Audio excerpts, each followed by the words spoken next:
We have a very wonderful topic that we are going to be discussing. It's a little awkward because there's some slides here and I'm sitting here, so we want to give your neck some exercise. So every now and again you may have to just switch over and look on this side. Srila Prabhupada writes, Krishna's Leela, either in Kurukshetra or Vrindavan, the same thing we should know. Krishna came to this world, of course, to establish religion, yada yada hi dharmasya. But ultimately, beyond that, Krishna came to have loving exchanges, loving pastimes with his devotees. Therefore, Krishna was in Vrindavan for 11 years. Then after that, Krishna went to Mathura for 18 years. And then after that, Krishna went to Dwaraka for 96 years. And in between that, Krishna also visited other places. And one of those other places that Krishna visited was Kuruksetra. And therefore, Kurukshetra is a holy place. Kurukshetra had been a holy place since Satya Yuga, as we were mentioning yesterday. But we will go more into why Kurukshetra is so significant. But first, let us orientate ourselves. Whenever we go on a journey, whenever we get into the car, we have to know where we are, we have to know where we're trying to go. Then we can work out the steps in between. We got lost on the way coming here. No complaints about the driver. It was very nice. But at one point we realized we need to use the navigator. So in life, we have to always navigate ourselves. We always have to remember where we're going. Srila Prabhupada is very interesting. He introduced Jaya Radha Madhav for all the devotees to sing before class. If I'm not mistaken, in 1971, maybe 71 or 72. And it's very, very significant that we sing this song before we discuss anything, because we realize all of our discussions, all of our Hari Kirtan, our Hari Katha, our Seva, our Prachar, everything that we're doing is because we're trying to go back to this place, Vrindavan. Vrindavan is a holy place. One of Srila Prabhupada's godbrothers writes very beautifully. He says, Vrindavan is a transcendent spiritual world that most people may never have conceived of. It's a place in which God loves his devotees more than they love him, in which God seeks his devotees more than they even seek him, in which God needs his devotees as much as they need him.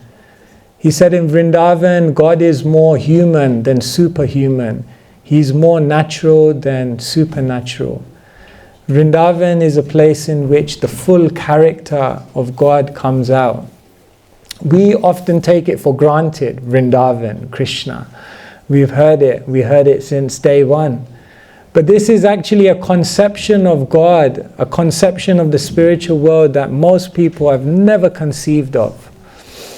Once there was a joke, it had the biblical verse, in the beginning was the Word, and the Word was God. And underneath it, someone had written, in the beginning was the Word, and the Word was no. Because that's people's conception of religion. God means no. God means rules. God means restrictions. God means something very formal, ritualistic. Vrindavan breaks all of those conceptions. Here we are in Germany, even Nietzsche, who said, God is dead, also, you may or may not be aware, also said, I will only believe in a God who knows how to dance. So most people have never conceived of a God who knows how to dance, a God who knows how to smile, a God who's bursting with character, color, charisma. Yesterday, Hari Parashad Prabhu beautifully quoted, Raso Vei Saha. Yes, God, Krishna, is the reservoir of all pleasure. So this is very, very beautiful. For some moments, we can always just look at a picture like this and just remember the incredible revelation that we've received. Vrindavan is a place in which even Krishna's words get contradicted. Because Krishna said, Ye yatha mam prapadyante, as they surrender unto me, I'll reward them accordingly. But after seeing the love of the gopis, Krishna said, Naparaye ham niravadyasam. I can't repay you. You've made me contradict my words. I can't repay you. I can't reciprocate with you. Krishna says in Bhagavad Gita, Vedaham samatitani vartamanani charjuna. I know past, present, future. I know all living beings. But then Krishna saw the love of the gopis, the love of Radharani, and said, I don't know. I don't know. I don't know what she feels. But no, I know everything. No, I don't know. Again, Krishna's words are contradicted. Krishna says, Mata parataram nanyat kinchidasti dhananjaya. There's no truth superior to me. Everything rests upon me, as pearls are strung upon a thread. But Krishna looks at the gopis and he realizes, I'm not independent. They've controlled me. Aham bhakta paradhino yashvantantra. I'm not independent. They have made me completely dependent on them. Krishna's words contradicted again. Krishna said, Ishvara Parama Krishna, I'm the supreme controller. I control everything. But when Krishna was at a place called Paitha, not too far from Govardhan, and he was playing the part of Narayan, and he tricked the gopis and said, oh, you want to find, oh, Krishna, he went that way. But when Radharani came, Krishna couldn't control himself. He couldn't maintain his disguise. He had to again reveal his form as Krishna because her love conquered him, controlled him. So in so many ways, the love of Vrindavan, the love between Krishna and his devotees in Vrindavan is inconceivable. Krishnadas Kaviraj Goswami, he describes Radharani's inconceivable love. He said Radharani's love is completely pure and at the same time crooked. Radharani's love is all pervasive, but at the same time always expanding. Who can understand this type of love? So we are trying to approach this land, Vrindavan, and therefore for some time, you can see here, we have to actually deeply understand what is Vrindavan consciousness. If we want to go to Vrindavan, if we want to enter the realm of Vraja, then we have to understand what is that consciousness that the devotees there embody. Because without that kind of consciousness, without that kind of devotion, how I will be able to go there?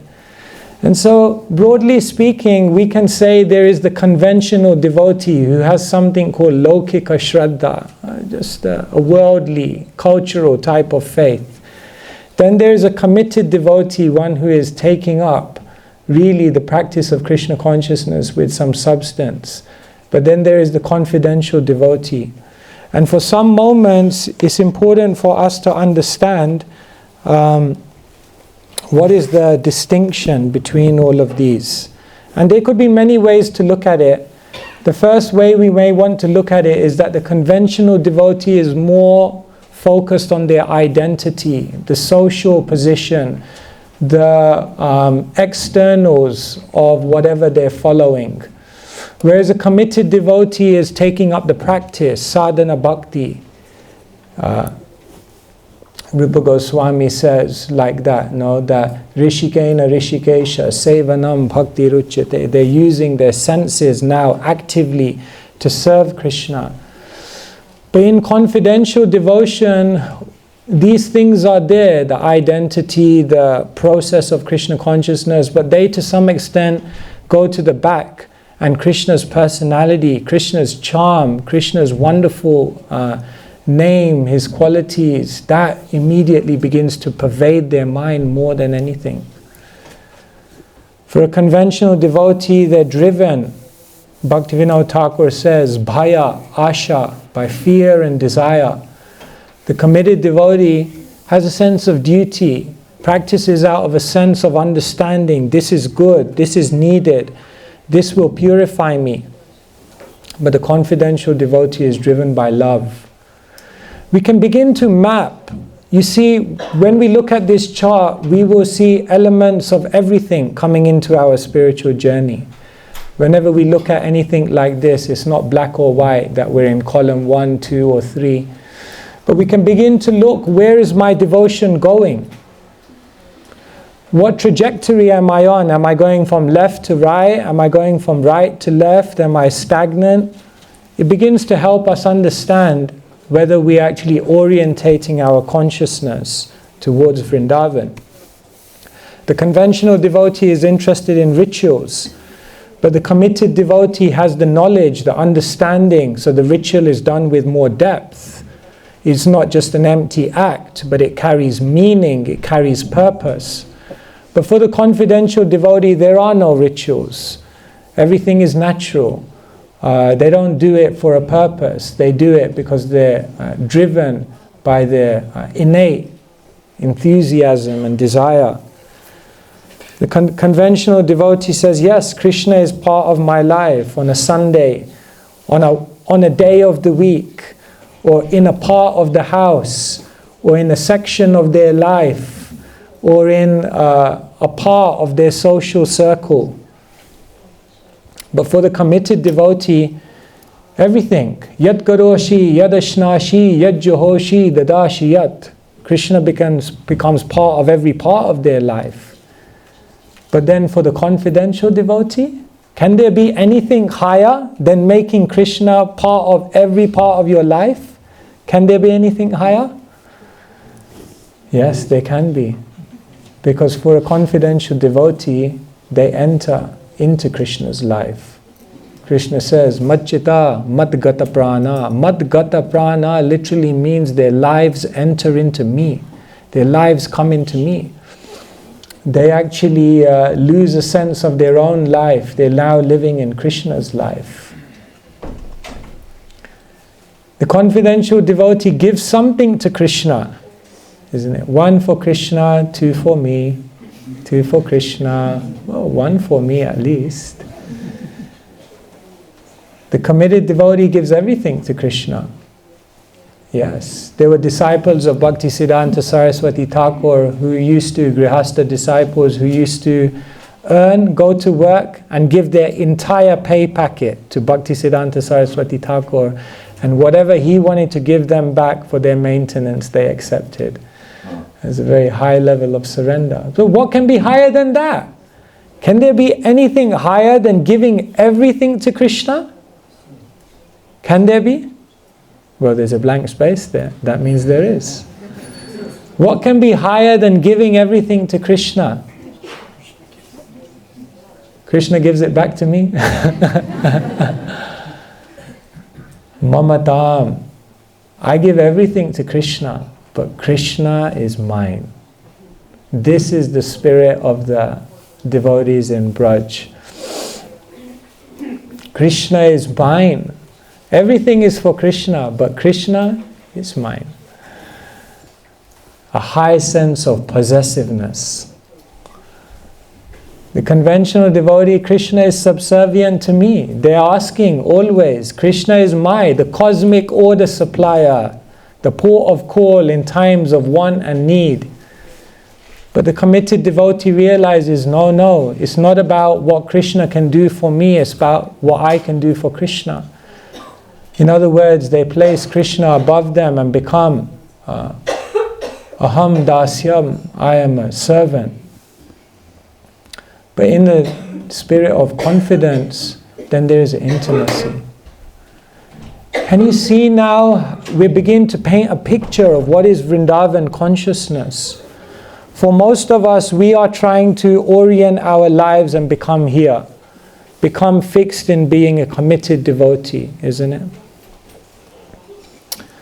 But it's explained that as we become or endeavor to become a committed devotee, there's 2 things we have to be very, very conscious of.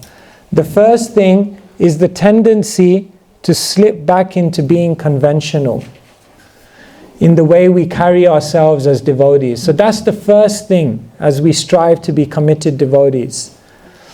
But the second thing as we strive to be committed devotees is we have to engage time, energy, effort, attention into trying to develop a more confidential, more intimate relationship with Krishna.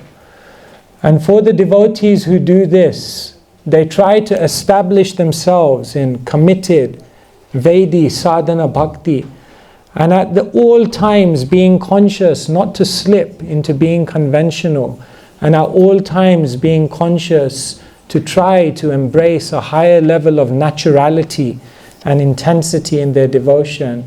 They are the ones who will begin to orient themselves towards Vrindavan. And so even before we begin this journey of going towards Vrindavan, we have to understand the place, the mentality, the mood, the bhav or the emotion of the place that we're trying to reach. Otherwise, there's no possibility of going there. So this is the first thing I wanted to begin with as we move towards Vrindavan and go on this journey. Because this is a seminar, and normally in the Bhagavatam class in the morning we just speak. But because we have a special license here, we're doing a PowerPoint and we're having a discussion. So at certain points I may just open it up and see whether you may have any comments, any discussions, just so we're going on the journey together. And at any point, if you do have a question, then you can please put your hand up, or if you have a comment you would like to make. I'll just pause there for a second. Does anyone have any questions on this, or any clarifications, or anything you would like? Yes, go ahead. Thank you. I was wondering if we see that Krishna is part of my life, Krishna is in all part of my life, I enter into Krishna's life. I was wondering if the committed devotee already entered a little bit into Krishna's life or not at all, and he really has to be like in the confidential to be part of the life of Krishna. Yes.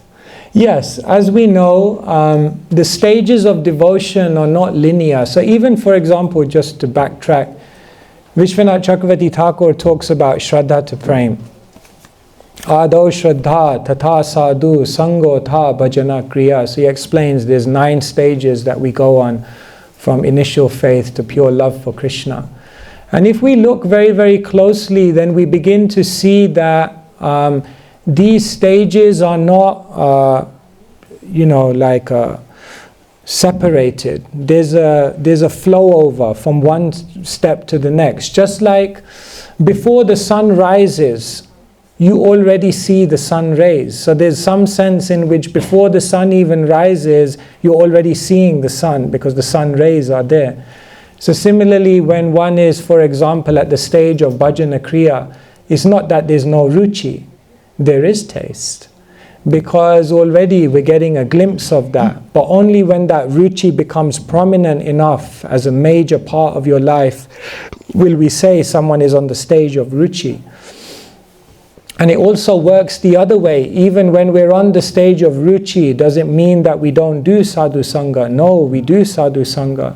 But our sadhu sangha now is of a different quality to when we were at the stage of sadhu sangha. So therefore, yes, even the one who is a committed devotee, already they are entering into Krishna's life. That is why Srila Prabhupada gave us the deities to worship.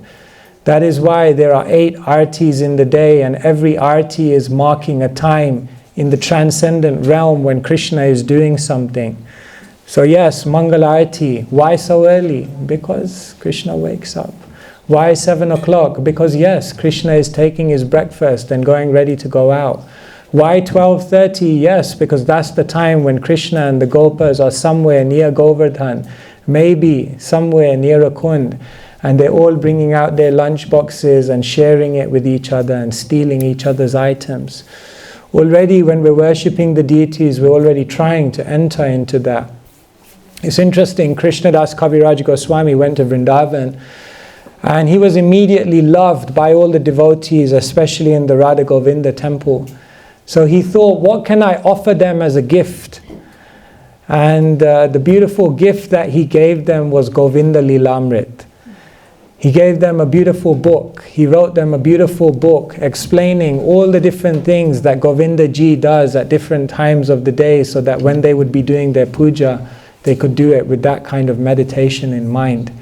And after he wrote that book, then he got the epithet Kaviraj, the king of poets, one whose writing has the power to melt even stone-like hearts.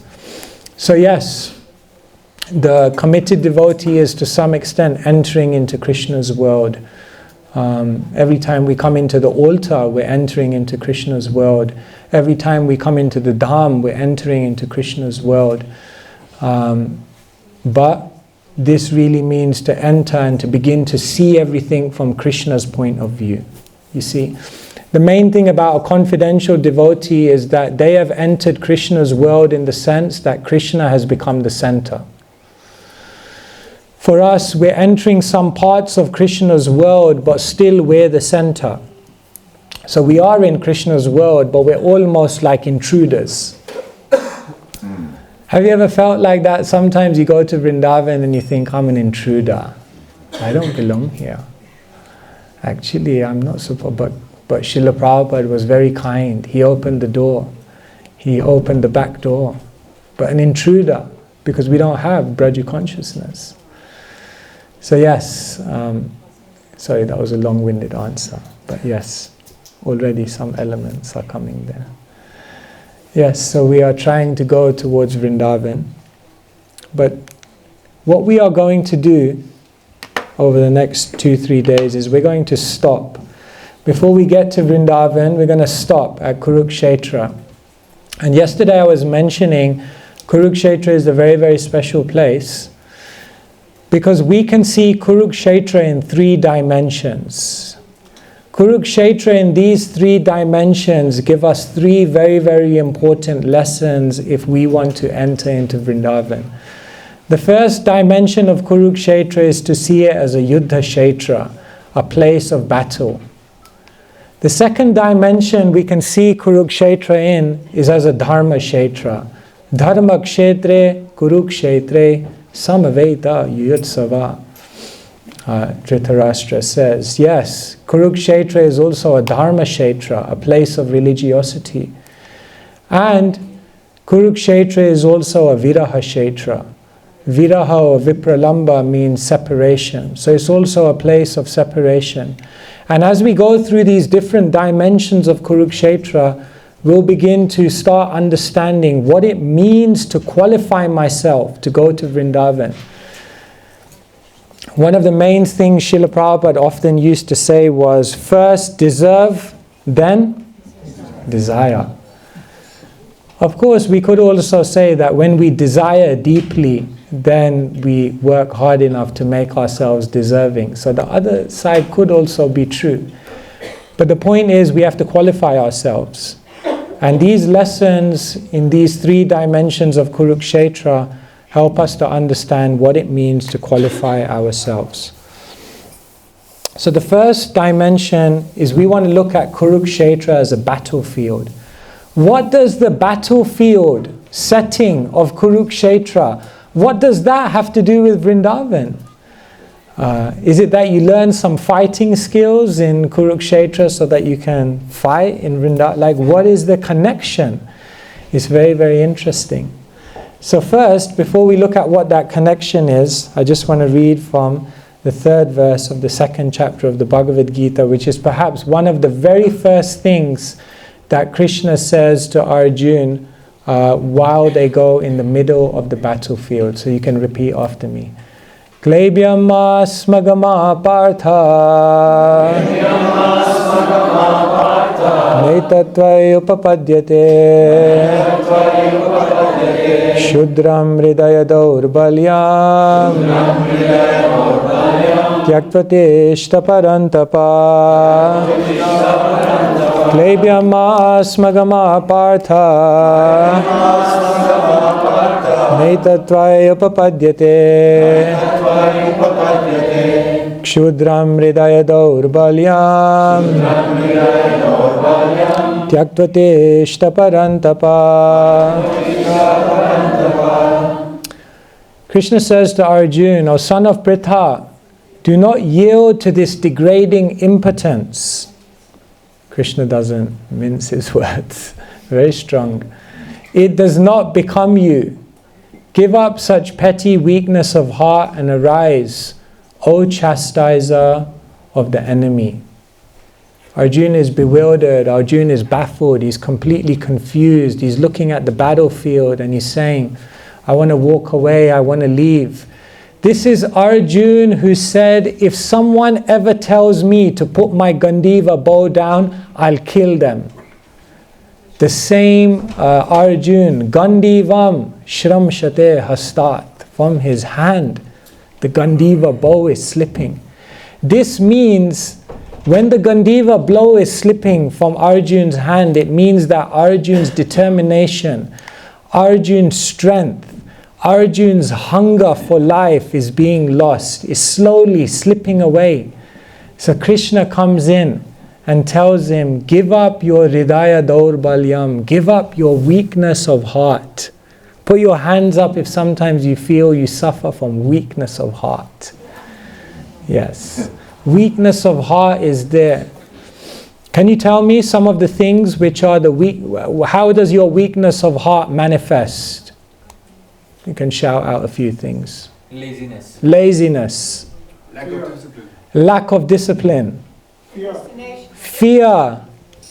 Procrastination. Procrastination. Feel as a victim. Victim mentality. Doubt. Doubts. Yes. If you look at Lack of love. a lack of love, if you look at all of these things, to some extent they are manifesting in Arjuna's character. And therefore Arjuna wants to walk away from the battlefield. Krishna is telling him, you have to do your dharma. You have to be a warrior. Here, Srila Prabhupada writes, let's read the purport. Arjuna was addressed as the son of Pritha, who happened to be the sister of Krishna's father, Vasudeva. Therefore, Arjuna had a blood relationship with Krishna. If the son of a Kshatriya declines to fight, he is a Kshatriya in name only. And if the son of a Brahmana acts impiously, he is a Brahmana in name only. Such Kshatriyas and Brahmanas are unworthy sons of their fathers. Therefore, Krishna did not want Arjuna to become an unworthy son of a Kshatriya. Arjuna was the most intimate friend of Krishna, and Krishna was directly guiding him on the chariot. But in spite of all these credits, if Arjuna abandoned the battle, he would be committing an infamous act. Therefore, Krishna said that such an attitude in Arjuna did not fit his personality. Arjuna might argue that he would give up the battle on the grounds of his magnanimous attitude for the most respectable Bhishma and his relatives. But Krishna considered that sort of magnanimity mere weakness of heart. Such false magnanimity was not approved by any authority. Therefore, such magnanimity or so-called non-violence should be given up by persons like Arjuna under the direct guidance of Krishna. The very, very first, one of the main, very, very first lessons in the Gita is Krishna is teaching us on the battlefield, you have to give up your weakness of heart. Unless we give up this weakness of heart, unless we arise, unless we embrace the challenge, unless we embrace the chaos around us and learn to act in a spiritual way through that, there is no question of movement towards our goal. Therefore, when we're talking about the battlefield, the Yuddha-Ksetra of Kurukshetra, then actually what we're talking about is the battlefield of life. Our acharyas explain that Shastra can be seen on three levels. Shastra is literal. They are literal events, they are literal people, they are literal histories and places that are being described. So Kurukshetra is a literal place and the battle is a literal event. But the Acharyas also explain that Shastra can also be seen didactically. In other words, there are always lessons to learn. There are things that we can absorb from the Shastra that help us to navigate our life in a better way. But not just that, the Shastra can also be seen in a metaphorical way. Now sometimes devotees are confused about this because it seems Srila Prabhupada spoke out about looking at things metaphorically. For example, Srila Prabhupada criticized the famous commentator who said the field of Kurukshetra is like the body and the 5 Pandavas or the 5 senses. So Srila Prabhupada spoke out against that. But we have to understand Srila Prabhupada, he was speaking out against that because the commentator was trying to remove the literal and simply establish the Shastra as metaphorical. And that kind of interpretation is deviant and unhelpful. But when we, in a mature way through Guru Sadhu Shastra, see the Shastra metaphorically in such a way that it then helps us to embrace and worship and approach and love the literal personality of Krishna, then it can be useful. And therefore, when we're talking about the battlefield, we're not just talking about a physical place, but we're talking about a metaphor. Basically, all of us are on the battlefield. All of us are in the battlefield of life. This is what Srila Prabhupada says. We may also take this material world as a battlefield of Kurukshetra. Everyone is struggling hard for existence on this battlefield, and at every step there is danger. Put your hands up if you feel like you're struggling. Very good, you're in the right place. Yes, we're all struggling. It's such a struggle in this world. One time in the Brahmacharya ashram we were having a debate, a very serious theological debate. Are devotees allowed to play football? So everyone got their computers out, everyone's looking up on Vedabase, like what's the tattva, what's the siddhanta on football? So everyone thought, yes, Krishna was playing football with fruits in Vrindavan, and someone brought up another quote, yes, Prabhupada said, yes, I used to also play football. I was the goalkeeper because I didn't like to run. And then someone brought up another quote, and Srila Prabhupada says, yes, life is like a game of football, but we think we are the players actually with the football. So yes, that is the reality. This world is a battlefield, and we're being hit, we're being knocked, we're being tossed here and there by the waves of material nature.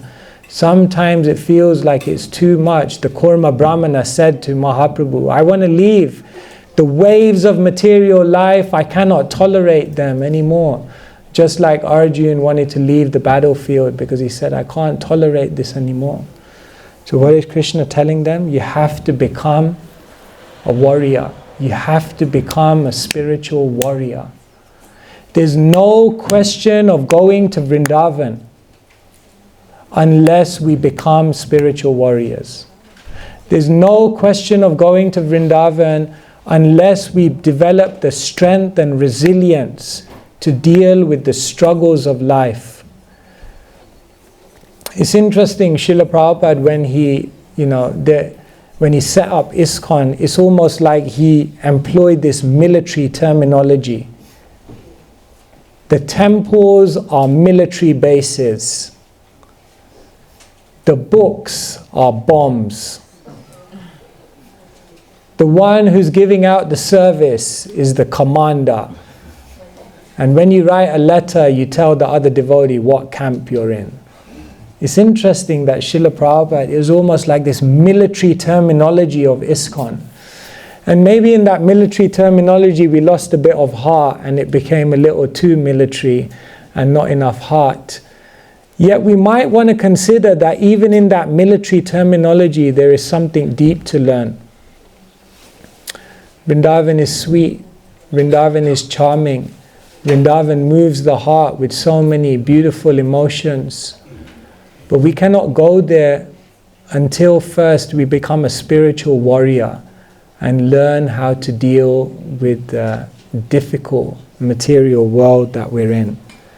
And so, today I just want to reflect with you on what it means to be in the battlefield of life and how being a spiritual warrior qualifies you then to go to Vrindavan.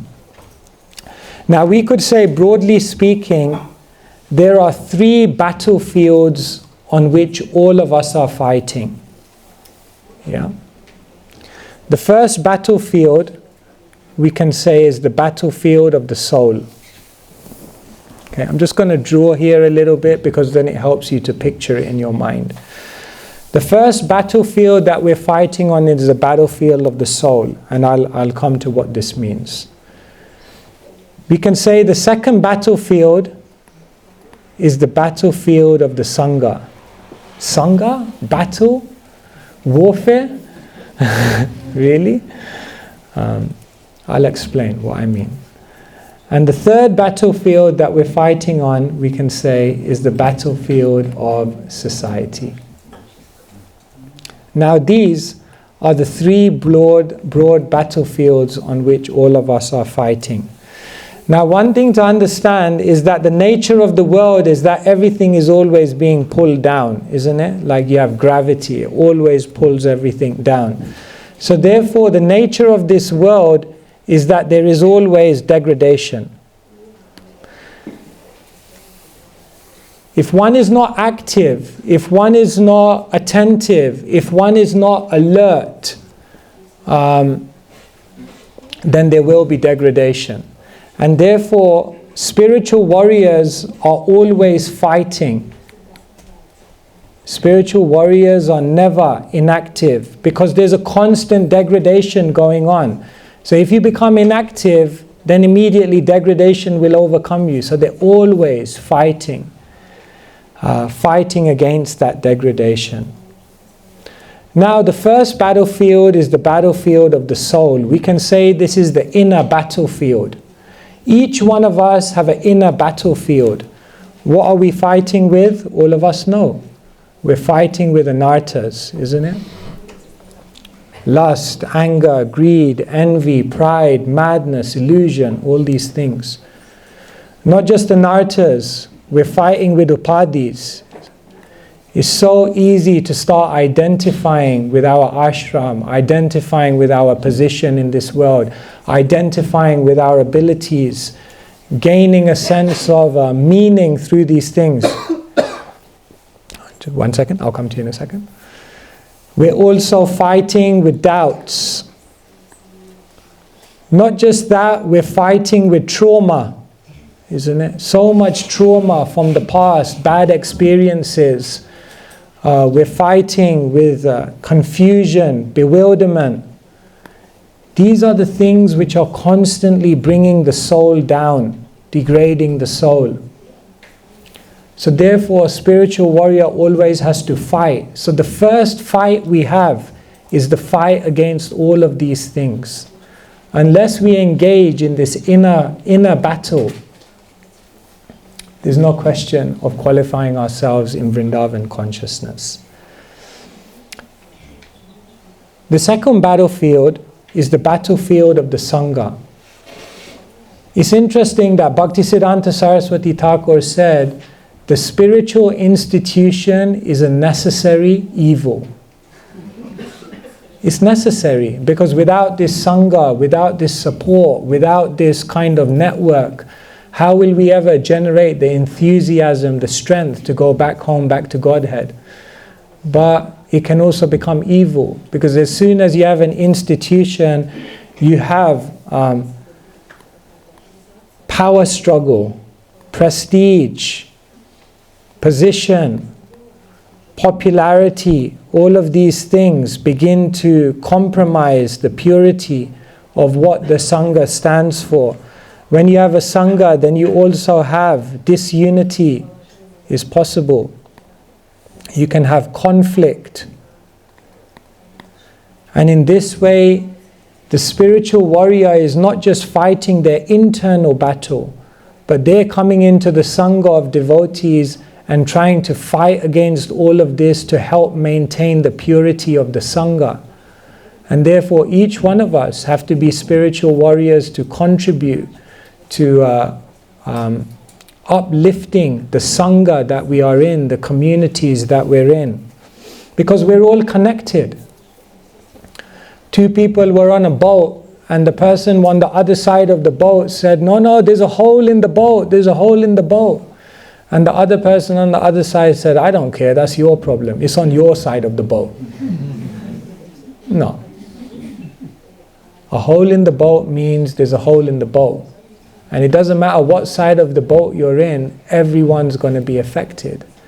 Therefore, the spiritual warrior has a responsibility to come in as an agent of positive change.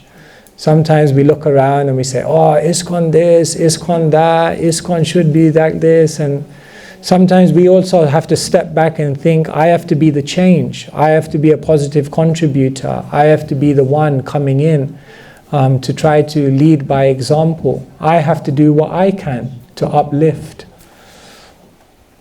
Therefore, all of us have to be spiritual warriors in the Sangha. And then we are all spiritual warriors in the outside world. Because the outside world, there is a perpetuation of atheism. Science tries to take God out of the picture. Economists try to take God out of the picture, saying we'll be able to be more prosperous without God there. Political powerhouses try to take God out of the picture, separate the God from the state. And therefore there's a perpetual darkness which is covering the society of atheism, trying to systematically take God out of the picture. And therefore the spiritual warrior is coming into society and always trying to bring God back in dynamic ways, in ingenious ways, in ways that relate and inspire people. We're all fighting. We have to fight. This world is a battlefield. And when we fight on these levels, in a spirit of being a spiritual warrior, it brings a strength, it brings a purification, it brings a type of grace and mercy which creates a transformation in the heart which then qualifies us for Vrindavan.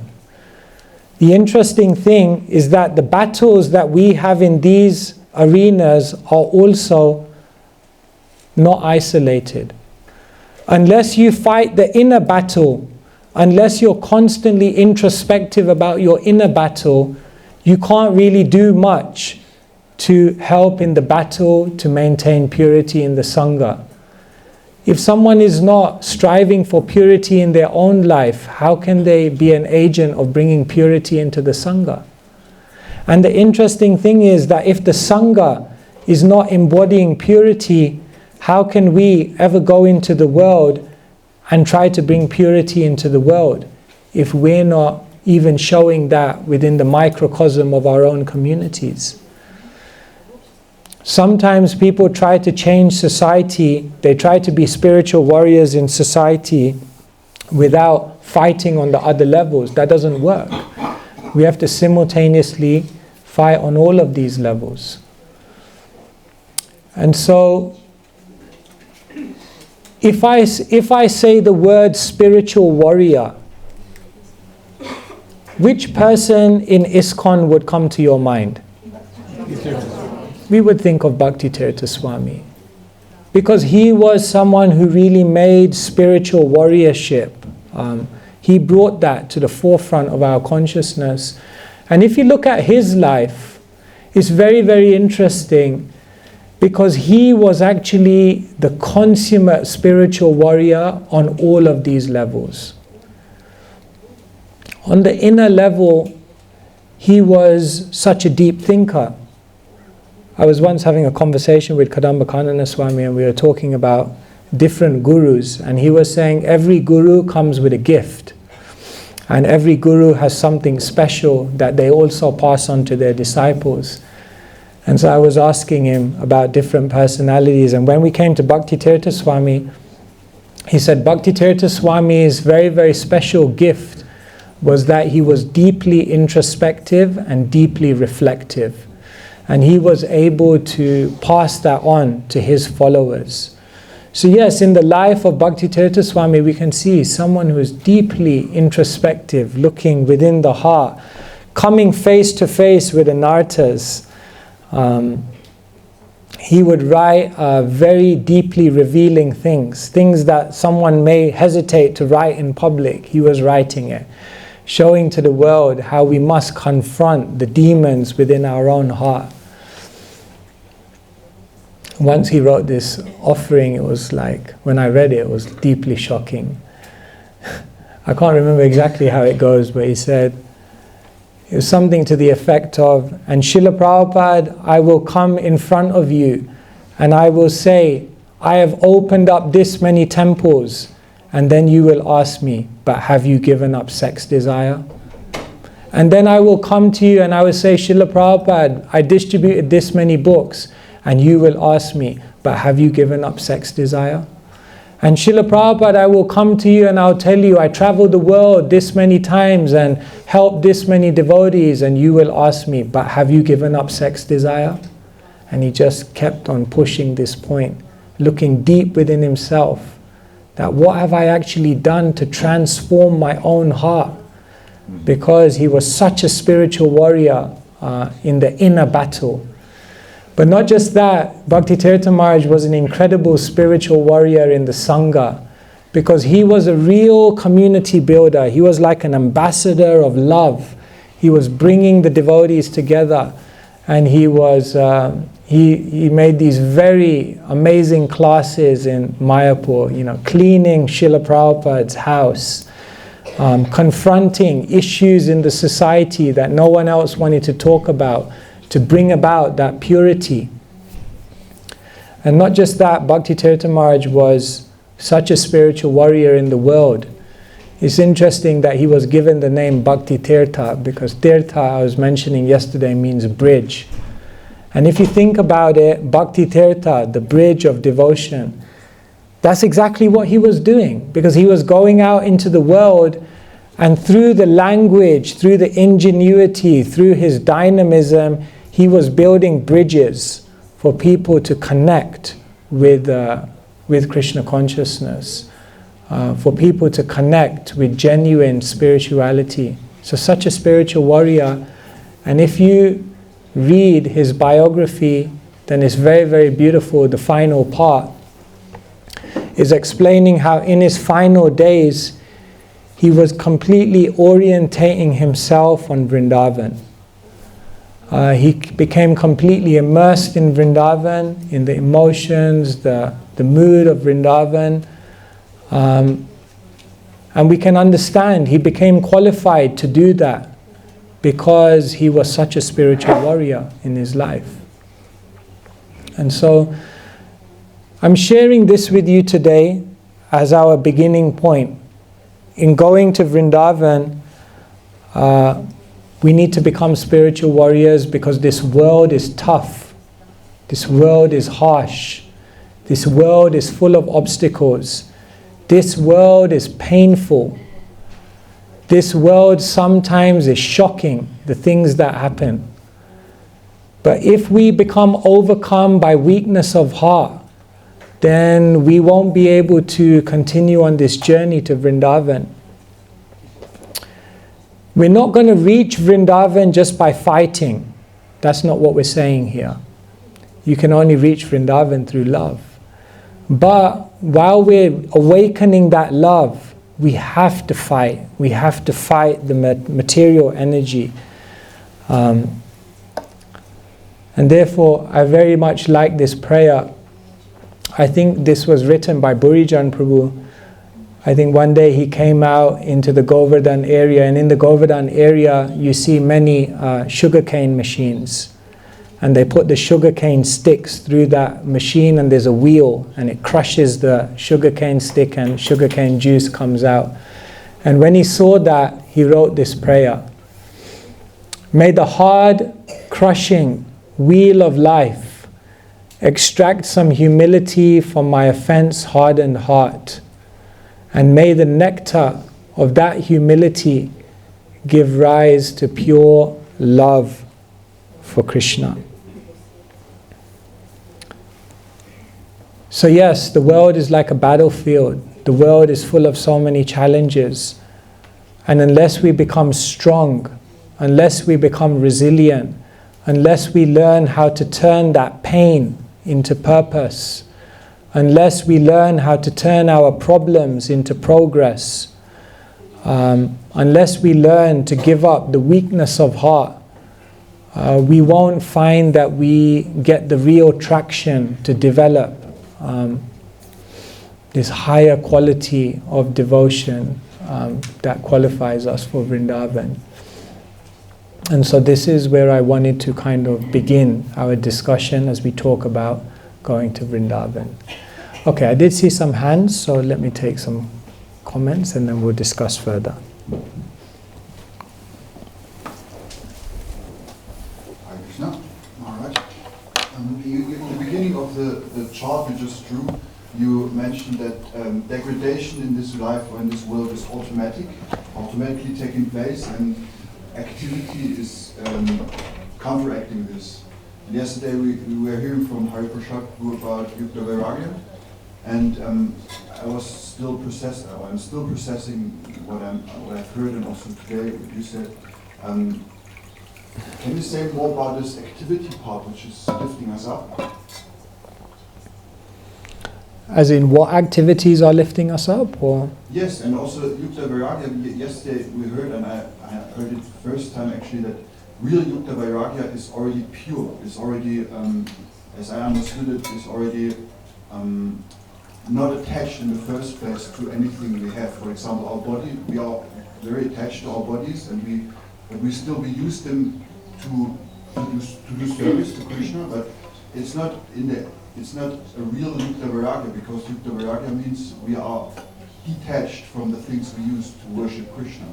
So, but I'm still attached to my body, especially, and to other things, but I still am using them, and I also use my attachment to specific activities to become free of degradation, to counteract degradation, and to become a devotee. So what kinds of activities, or are all kinds of activities, despite the sinful ones, able to free us from degradation? Chaitanya Charitamrita is explaining, Krishna Surya Sama Hoya Maya Andhakar Yaha Krishna Taha Nahi Maya Radhikar. Krishna is just like the sun, and Maya is like darkness. Where there is the sun of Krishna, there cannot be any darkness. So in this world, there is a constant darkness which keeps enveloping the world. Dhritarashtra, when he was getting good instructions from everyone, then later on he said, all these instructions, they are like lightning. Because in that moment when something is said, there's immediate illumination. But the very next moment, I'm enveloped by darkness. So that's the degradation of the world. That we try to bring Krishna in, but somehow or other, the way the world is, because of our mentality, Krishna is constantly again disappearing from the picture. We bring Krishna in, but then slowly it's very easy for Krishna to disappear out of the picture. So when we're talking about activities which fight against this degradation, it means that the devotee is always trying to bring Krishna consciously back into everything. Nirbandha Krishna Sambandhe Yuktam Vairagya Muchyate. What is Yukta Vairagya? Yukta Vairagya means to see the Krishna Sambandha, the relationship of Krishna in everything you do, everything you see, everything you're utilizing. In other words, if you don't see the Hari Sambandha, if you don't see the relationship to Krishna, then there's a chance you will misuse it for your enjoyment. And then you become entangled. And so Yukta Vairagya just means to act in such a way to consciously bring Krishna into everything. Therefore, Rupa Goswami says, Yena Tena Prakarena Mana Krishna Niveshayet. Somehow or other, this way or that way, Bring your mind to Krishna. So the devotees then they find ingenious ways of how to constantly bring Krishna back into the picture. That's why Sangha is so important. That's why Shastra is so important. That's why the holy name of Krishna is so important. Because those are the things which help us to develop the consciousness which will bring Krishna back into everything. But the moment we're disconnected from Sangha, the moment we're disconnected from the holy name, the moment we're disconnected from Shastra, then you can understand definitely you will be disconnected from Krishna. And when you're disconnected from Krishna, then Maya. So we have to keep turning towards Krishna. Bhagavatam says, Bhayam dvitiya bhiniveshatasya dishadapetasya viparyayo smriti. Problem is, we've turned away from Krishna. Therefore, we're now absorbed in a second reality in which Krishna is not present. So the atheist, there's different types of atheists. There's a default atheist, people who just didn't think about God and therefore they're just atheists by default. Then there's philosophical atheist, someone who's an atheist because they believe in the Big Bang and so on and so forth. But a higher percentage of atheists are emotional atheists. They don't believe in God, not because it makes any sense philosophically, but just because something terrible happened in their life and they can't register it and appreciate that God's there. But there's another type of atheist which I think is even more common than all of these, which is the psychological atheist. And the psychological atheist is the one who says they believe in God. The one who even acts in such a way as though it seems they're worshipping God, but in their mentality have removed God from the picture, have removed God from the center. And so nowadays we sometimes can think that maybe I also am an atheist. Maybe I also am. There's a bit of psychological atheism within me.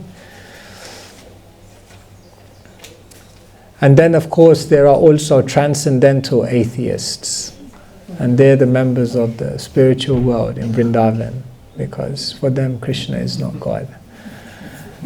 Krishna is just a charming young boy.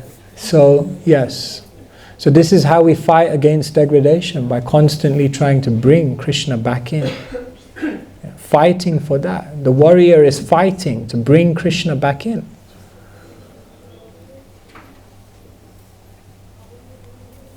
Is that okay? This one. Yes. So becoming spiritual warriors on 3 levels. Sometimes we become so tired of fighting.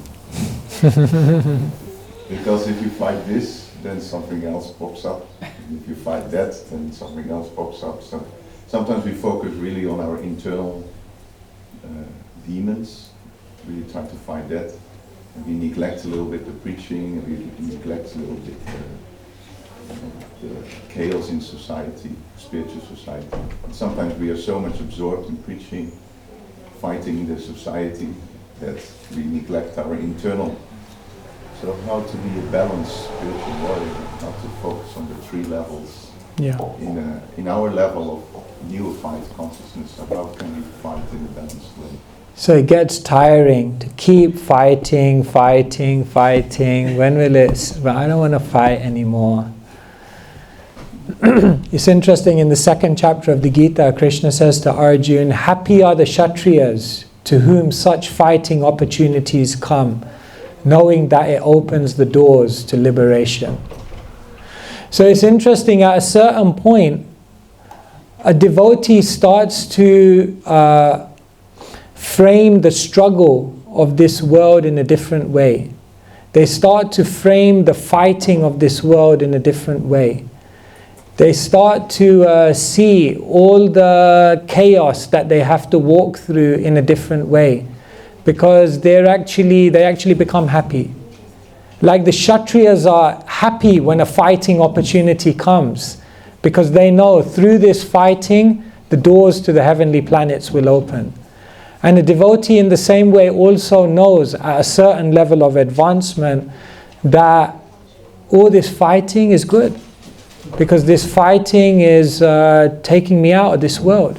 This fighting is generating a fire which will burn up all my anarthas. This fighting is bringing a remembrance of Krishna. I liked it. Devamita Maharaj once said, he said, Maya is like a dog that you're running away from. And as you're constantly running away from this dog, the dog chases you all the way back to Godhead. That was kind of nice way to see it. That, yeah, you see, like all of this, the material energy is pushing me out. You see, this hard, crushing wheel of life is breaking my hopes, is breaking my faith in the material world. This hard, crushing wheel of life is making me humble. And the nectar of that humility, that dainya, gives rise to prema. So the first thing I want to say is that at a certain level of advancement, we begin to start framing the struggle of this world, the battlefield of this world in different ways.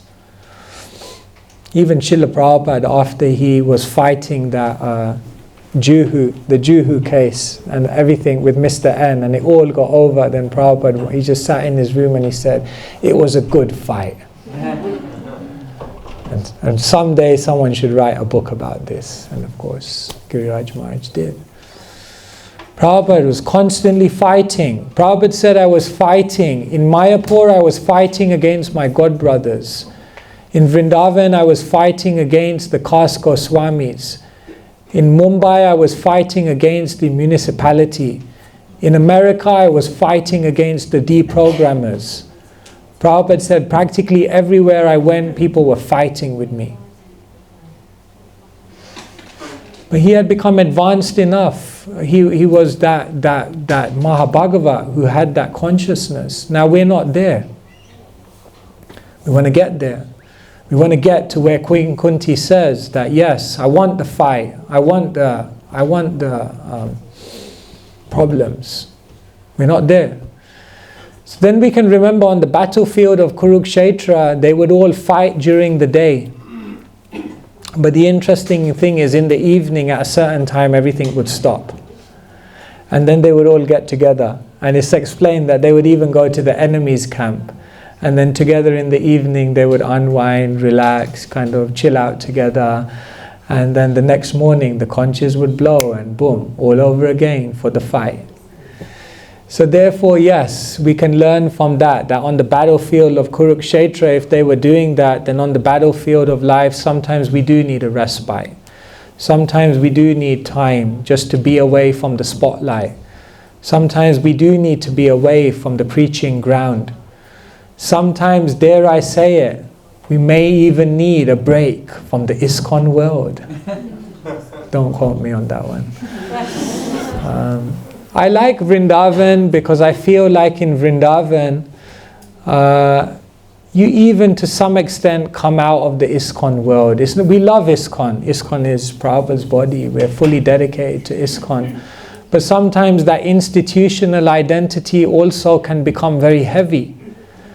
And so I like Vrindavan very much, because when you go to Vrindavan, it doesn't really matter what ashram you are, what institutional position you have, what responsibilities are, on your shoulders. Everyone comes as a beggar. Everyone comes as a beggar. I just need mercy. I need to develop this humility that will give rise to prema. So we need a break. Sometimes we need a break.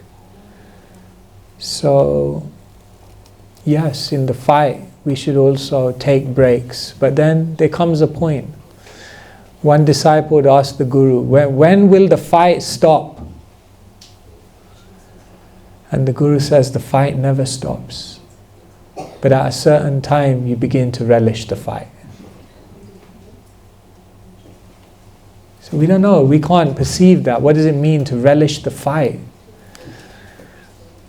But a spiritual warrior is relishing the fight, knowing that it takes them to Krishna. I hope that helps.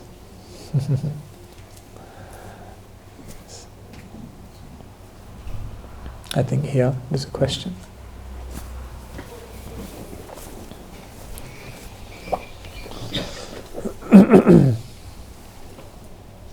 Maharaj, thank you so much for a wonderful, insightful lecture. I would like to go to the beginning when you were speaking about Raj Bhakti and Vrindavan consciousness. You said that the committed devotee is fixed in Vaidhi Bhakti. Could you kindly say something about the importance of being fixed in Vaidhi Bhakti and at the same time being able to adjust to the essence and in a natural and safe way develop the sentiments of confidential devotees? Because when we think of the prospect of what being a confidential devotee offers, it's very attractive. But sometimes we have the tendency of feeling ourselves more advanced than we are. And then we might think, oh yes, love, ultimately everything is about love. I don't need rules and regulations. So how are rules and regulations and following Vaidhi Bhakti helping us to develop these sentiments of confidential devotees? Thank you. Sometimes we give the analogy that if one wants to be a poet or wants to be a writer and express their heart through the pen, then first they have to learn spelling. First you have to learn grammar. First you have to learn vocabulary. If you don't know vocabulary, if you don't know grammar, if you don't know how to spell, how you will be able to express your heart in beautiful poetry? It will be very difficult. Or if one wants to sit behind the harmonium and then just sing for Krishna, but you also maybe first have to learn the notes, and you have to, then you will be able to at one point just close your eyes without looking, and your hand will just move, and your heart will be moving your hand, and your voice will reach Krishna's heart. So in the beginning there's a sense in which if we don't go through that, what do we have? What substance do we have to offer? Therefore, yes, our acharyas are saying, Kriti sadhya bhavet sadhya sadhya sa sadhana bida nitta siddhasya bhavasya prakatyam ridi sadhyata. Sadhana bhakti is that which has the potentiality of bhav. Sadhana bhakti means it has the potentiality of bhav. So now your next question or your next part is coming as to how do we in a safe way begin to awaken that bhav. The first thing is that as we try to develop a more natural type of bhakti, our acharyas are saying it doesn't mean you give up the rules and regulations. So the progression is not I'm doing rules and regulations and then the next day I just give up those and now I'm in there's a sense in which you're doing the rules and regulations, and as time goes by you then begin to give more of your heart, give more attention, more focus on hearing about Krishna. It's interesting that when Bhaktisiddhanta Saraswati Thakur was talking about Raganuga Sadhana, Raganuga Bhakti and that development, then he was basically putting the emphasis on the holy name of Krishna.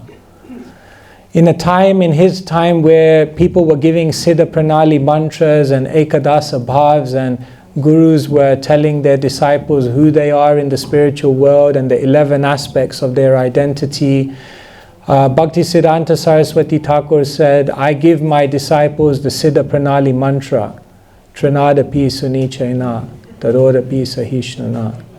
That is the Siddha Pranali mantra of the Gaudiyas, because he was explaining that it's that absorption in the holy name, Nama, Guna, Rupa, Leela, that Nama is the trigger which then awakens everything else.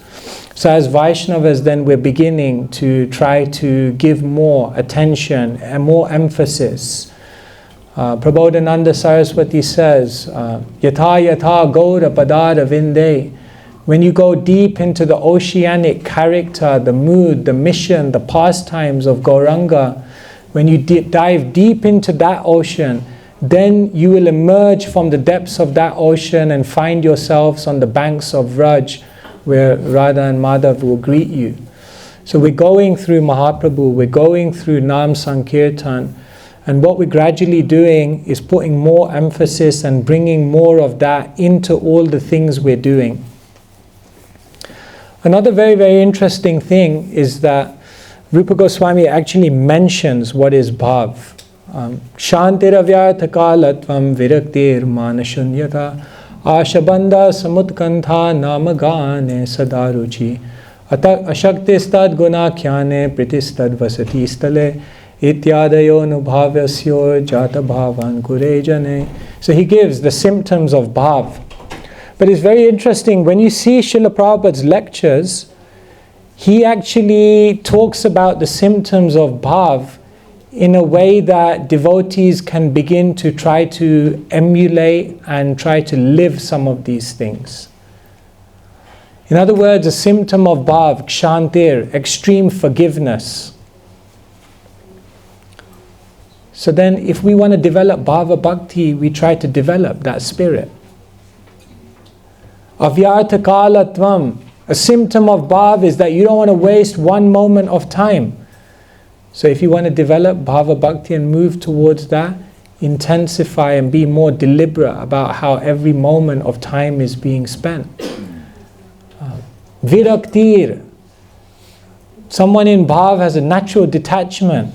So you want to intensify bhava bhakti, start moving away from those things. Anukulyasya sankalpa pratikulya, give it up. If it's not helping, learn to walk away. Whether it's relationships, whether it's attachments, whether it's situations, whether it's identities, whatever it is that doesn't facilitate, learn to walk away from it. Mana shunyata, becoming devoid of pride. What a beautiful way to intensify the development of bhav. Just try to become more humble.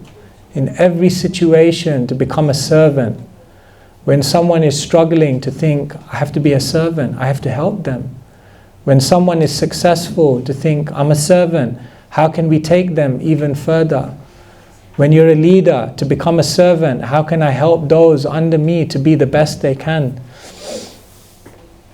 Bhaktisiddhanta Saraswati Thakur said, humility means the complete absence of an enjoying spirit. And so if you switch that, it basically means humility is the complete presence of the service spirit. Absence of the enjoying spirit means the complete presence of the service spirit. So like this, we don't have to think of development of bhava bhakti as something mystical in the Nikunja, Ratikeli Siddhai, and we're floating in the... Of course, this is beautiful, we're hearing about this. But there are very practical, pragmatic ways in which we can develop a heart which is having some bhav.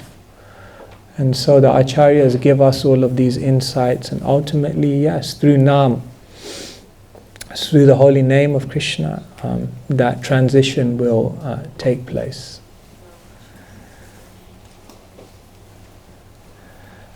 Yes. How we can... thank you, Maharaj, for the class. The question is, how can we measure if our fight is successful? If we should measure it, how we can understand that we are doing correct actions in this battlefield fighting? Yeah. How can we understand that we are doing the correct things in the battlefield and that we're actually moving forward and progressing? Is that what you mean? Yeah.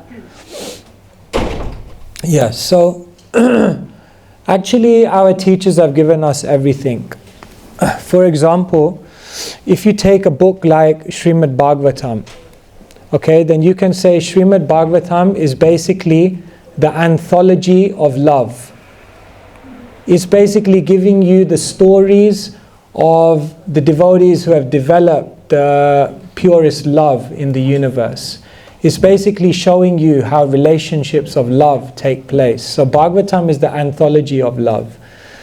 But then we have books like Bhakti Rasamrita Sindhu by Rupa Goswami, And what this is the science of love. Because what the Bhakti Rasamrita Sindhu does is it actually shows you how then you can develop that love.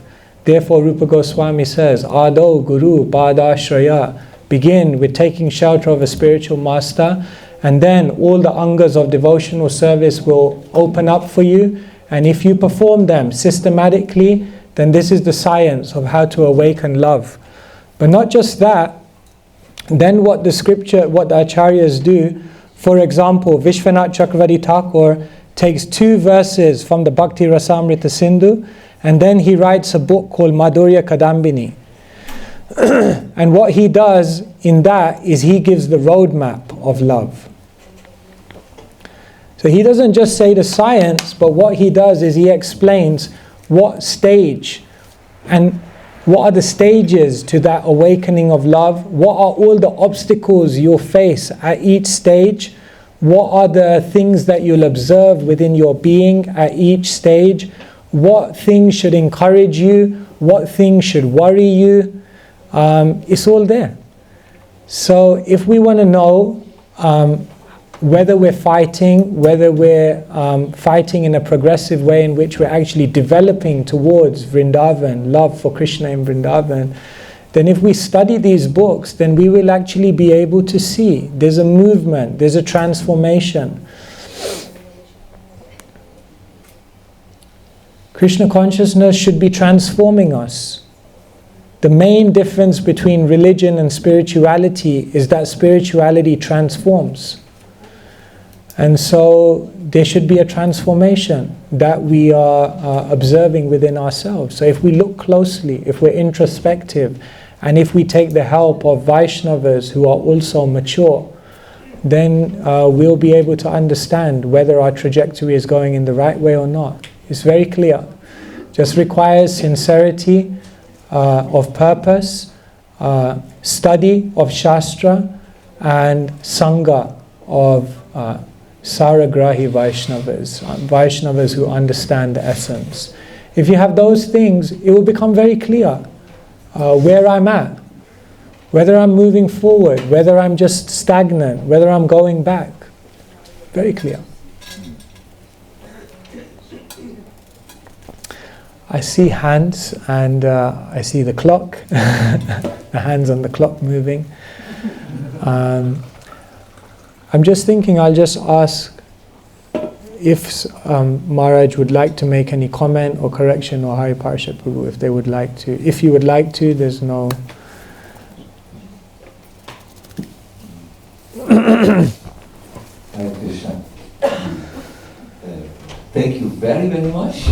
Very eye-opening and very intriguing. We are now very suspenseful. What else will come? You said there are 3 aspects of Kurukshetra. So this is now the Yuddha part. I was thinking in relationship to being a spiritual warrior and fighting and all this of the Damodar Lila, where we learn that there are 2 things necessary to capture Krishna. One is our effort, and the second is the grace of Krishna.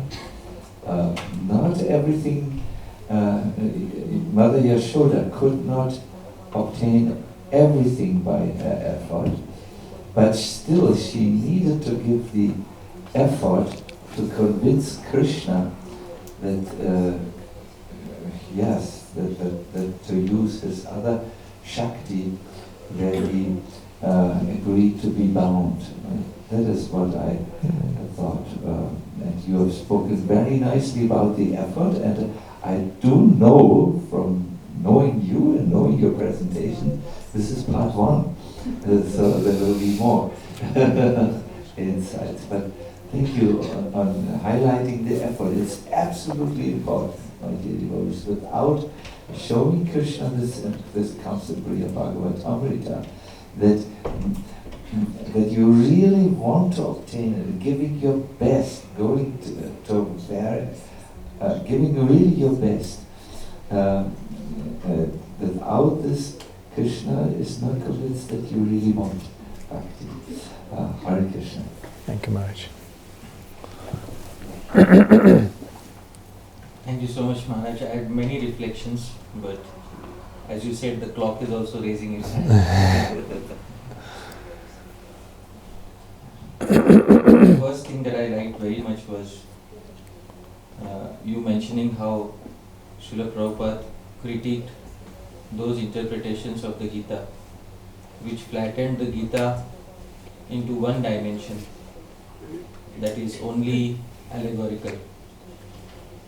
And many times there is a tendency amongst some individuals, some devotees, to say that anything allegorical should not be accepted, it's just speculation. But there is also a precedent set by our acharyas, because in that very commentary on that first verse, Srila Vishwanath Chakravarti Thakur compares the Pandavas to paddy and the Kauravas to Weeds. And Srila Prabhupada takes that analogy and translates it into English. And Srila Bhaktivinoda Thakur composes Sri Krishna Samhita, wherein the entire 10th canto of the Srimad Bhagavatam is interpreted in a sort of allegorical way. So thank you so much for that particular reflection. And second thing is, I really liked when you said that sometimes you need to take a break from the institution and go to Vrindavan.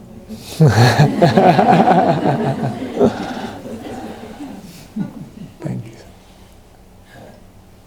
I've often been thinking about this, and my reflection about this is that when all the designations that one has in the institution, when all the roles, when all the responsibilities, when all of that and all the prestige and everything that comes along with it is taken away from us, then the Vaishnavism that one has is one's true Vaishnavism.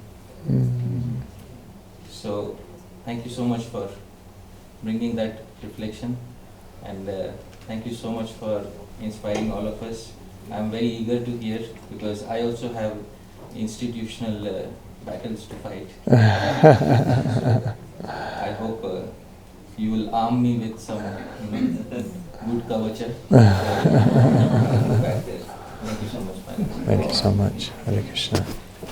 Yeah, just that last point, that someone explained it to me nicely once. They said, your spiritual life is like a boat, and the institution is like the river. So if you interact with the institution in the appropriate way, then the river will take you to your goal. But if that river enters into the boat and it starts to dominate your entire being, then it will sink your spiritual life.